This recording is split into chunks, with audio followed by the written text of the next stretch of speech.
하나님 말씀은 역대하 36장 15절부터 23절까지 말씀을 함께 읽도록 하겠습니다. 역대하 36장 15절부터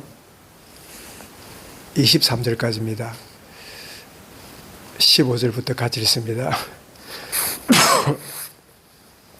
그 조상들의 하나님 여호와께서 그의 백성과 그 거하시는 곳을 아끼사 부지런히 그의 사신들을 그 백성에게 보내어 이르셨으나 그의 백성이 하나님의 사신들을 비웃고 그의 말씀을 멸시하며 그의 선지자를 욕하여 여호와의 진노를 그의 백성에게 미치게 하여 회복할 수 없게 하였으므로 하나님이 갈대아 왕의 손에 그들을 다 넘기심에 그가 와서 그들의 성전에서 칼로 청년들을 죽이며 청년 남녀와 노인과 병약한 사람을 긍휼히 여기지 아니하였으며 또 하나님의 전의 대소 그릇들과 여호와의 전의 보물과 왕과 방백들의 보물을 다 바벨론으로 가져가고 또 하나님의 전을 불사르며 예루살렘 성벽을 헐며 그들의 모든 궁시를 불사르며 그들의 모든 귀한 그릇들을 부수고 칼에서 남은 자를 그가 바벨론으로 잡아가매 무리가 거기서 갈대아 왕과 그의 자손의 노예가 되어 바사국이 통치할 때까지 이르니라. 이에 토지가 황폐하여 땅이 안식년을 누린과 같이 안식하며 70년을 지냈으니 여호와께서 에레미야의 입으로 하신 말씀이 이루어졌느니라. 바사의 고레스 왕 원년에 여호와께서 에레미야의 입으로 하신 말씀을 이루시려고 여호와께서 바사의 고레스 왕의 마음을 감동시키심에 그가 온 나라에 공포도 하고 조서도 내려 이르되 바사 왕 고레스가 이같이 이르노니 하늘의 신 여호와께서 세상 만국을 내게 주셨고 나에게 명령하여 유다 예루살렘의 성전을 건축하라 하셨나니 너희 중에 그의 백성된 자는 다 올라갈지어다. 너희 하나님 여호와께서 함께 하시기를 원하노라 하였더라. 아멘. 하나님의 은혜와 긍휼의 손길이란 제목으로 말씀드리겠습니다. 오늘 본문은 그 유다 마지막 왕의 생애를 기록하고 있는데 유다 왕 20번째 왕은 시드기야입니다. 21살 때 왕이 되어져서 이스라엘을 통치했는데 그런데 오늘 12절에 보니까 여호와 보시기에 악을 행하고 또 심지어 말씀을 주는데도 그 말씀을 멸시하는 이런 완악한 그런 가운데 있는 그런 통치를 했고 더 나아가서 그 시드기야 왕의 그 하나님께 악을 행하고 말씀을 멸시하는 이런 그 모습이 모든 제사장들과 백성들까지도 다 크게 범죄해서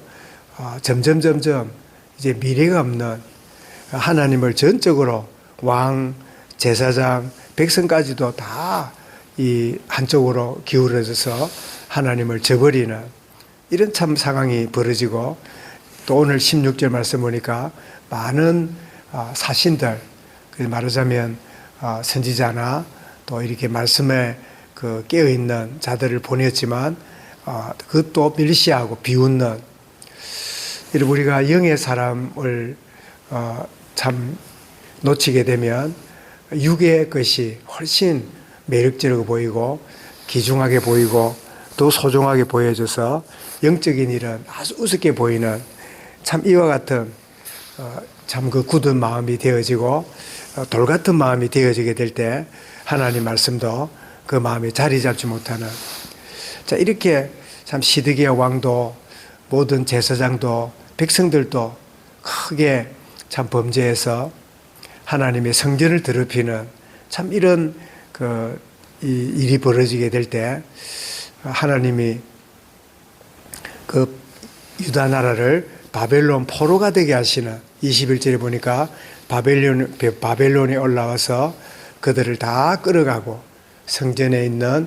보물도 다 가져가는 이런 참 기가 막힌 그 상황이 벌어지면서 70년 동안 이 바벨론 포로에 있게 되는, 이스라엘은 그 남쪽 애굽에서 430년 동안 노예로 살게 되는 그런 아픔이 있는 이 나라가 참 하나님이 그 새로운 참 구원과 은혜를 주셨고 또 이렇게 나라를 강성케 했지만, 북이스라엘은 아수르 나라에 멸망을 당하고 남유다도 150년 후에 이렇게 바벨론 나라에 의해서 끌려가서 참 바벨론 포로가 되는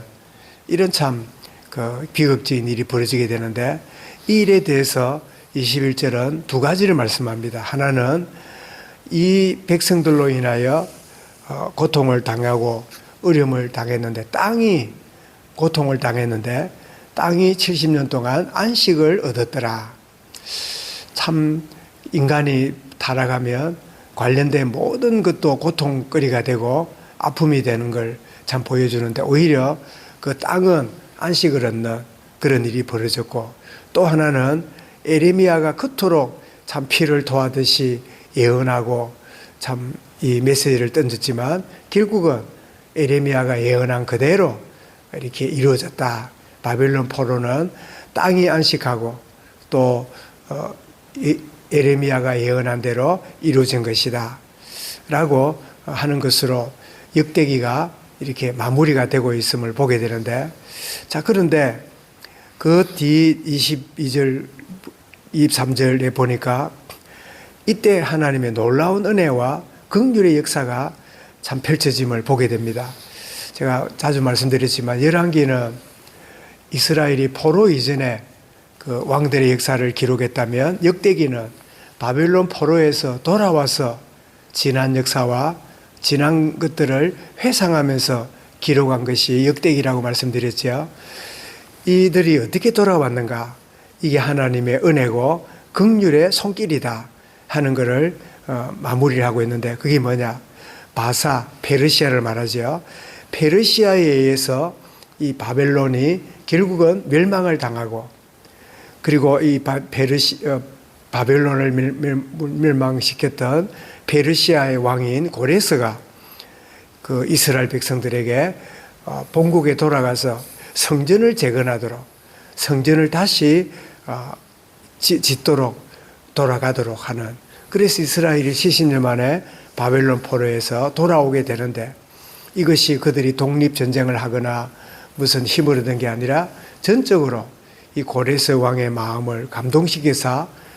온전히 돌아오게 만드는 이런 참 은혜의 하나님의 손길을 참 보여주는, 그래서 열왕기는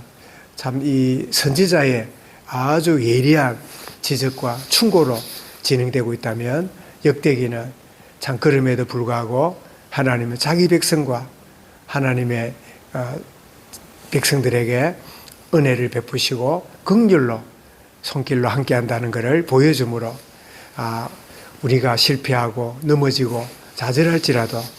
하나님의 은혜가, 하나님의 긍휼하심이 우리의 소망이고 우리의 모든 것의 배경이 되구나 하는 사실을 깊이 인식하는 것으로 역대기가 마무리되고 있는데, 오늘을 살아가는 저와 여러분도 우리의 열심과 노력, 몸부림이 있지만 우리에게 하나님의 은혜와 하나님의 긍휼의 손길이 있음을 잊지 않는, 그래서 우리가 이 사실을 알게 되면 내 자신도 그와 같은 것을 깨닫고 참 주님의 참 은혜의 손길 가운데 살아갈 뿐 아니라 그런 눈으로 내 주변도 보게 되는, 기가 막히고 안타깝고 답답하고 참 왜 변화가 되지 않고 이런 답답한 일이 왜 지속이 되는가, 그렇게 참 경험하고 참 맞닥뜨릴 일이 많지만, 그럼에도 불구하고 하나님은 은혜로우시고 하나님은 긍휼로 함께 하신다. 나와 또 관련된 모든 곳에 이런 하나님의 크신 은혜를 참 누리는 오늘 하루, 하나님 참 산다고 살아가지만 때로는 무너지고 참 넘어지고 쓰러지는 그런 여러 가지 상황이 벌어질 때 하나님 거기에 매여서 나는 안 되구나, 끝났구나가 아니라 하나님 그럼에도 불구하고 하나님은 은혜로 함께 하시고 긍휼로 함께 하심을 나는 압니다. 그래서 히브리서 4장 16절처럼 때를 따라 주시는 은혜의 보좌 앞으로 담대히 나가는, 꼭 탕자가 아버지를 떠났지만 참 결단하고 내가 아버지 집으로 돌아가야 되겠다 그랬을 때 자기는 그저 아들이 아니라 하인 중에 하나로 받아만 줘도 될 거라고 생각하고 왔지만 아버지는 상거가 먼데 거리가 먼데도 뛰어나와서 그 아들을 기쁨으로 맞이하고 그 아들을 기꺼이 회복하는 그런 그 아버지의 그 사랑과 은혜와 긍휼의 그 마음이 잘 표현되어 있듯이 유다 나라의 이 마무리가 참 비참하게 끝났지만 그러나 하나님은 긍휼로 이 참 이방 왕을 통해서도 하나님의 자신의 일을 이루 가시는 이 은혜와 긍휼의 손길을 보여준 것처럼 오늘을 살아가는 저와 여러분에게도 주님 은혜 가운데 있게 하시고 하나님의 긍휼의 손길로 인도받는 오늘 하루가 되도록 우리 온 교회와 우리 자녀들 모든 성도들로 인도받게 하여 주옵소서. 그런 하나님의 사람으로 나를 붙잡아 주옵소서. 이 말씀을 마음에 담고 개인적으로 기도하겠습니다.